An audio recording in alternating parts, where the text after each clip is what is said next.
I'm Jackie Chen and this is Space Podcast. Today we will be talking about gravitational waves.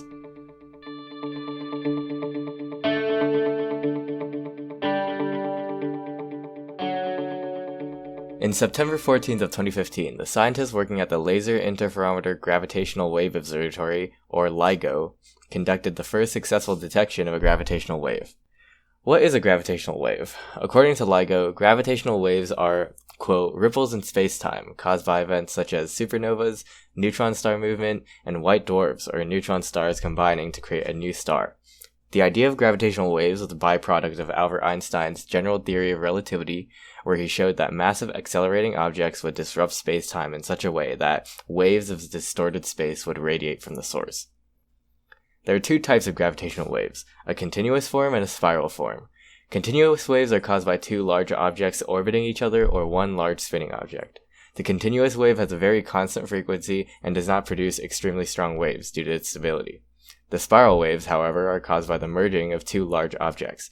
These waves are much more unstable, increasing in intensity to a large chirp when viewed on a monitor.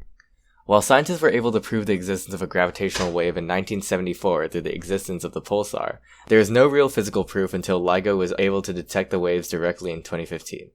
To detect the wave, LIGO needed to have a sufficiently accurate detection device that can monitor minute changes in space-time. To do this, two lasers were set up perpendicular to each other so that a gravitational wave would extend one end, desynchronizing it with the other one. This change could then be detected by a photodetector. Even with such a device, there still needs to be a large enough signal to be captured. This signal came in the form of the merging of two black holes, which created a strong enough gravitational wave to be detected by LIGO's apparatus. So why is this important?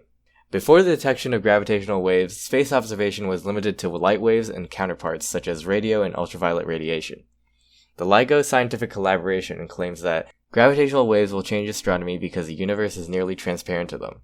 Intervening matter and gravitational fields neither absorb nor reflect the gravitational waves to any significant degree. Electromagnetic radiation, on the other hand, can be reflected easily.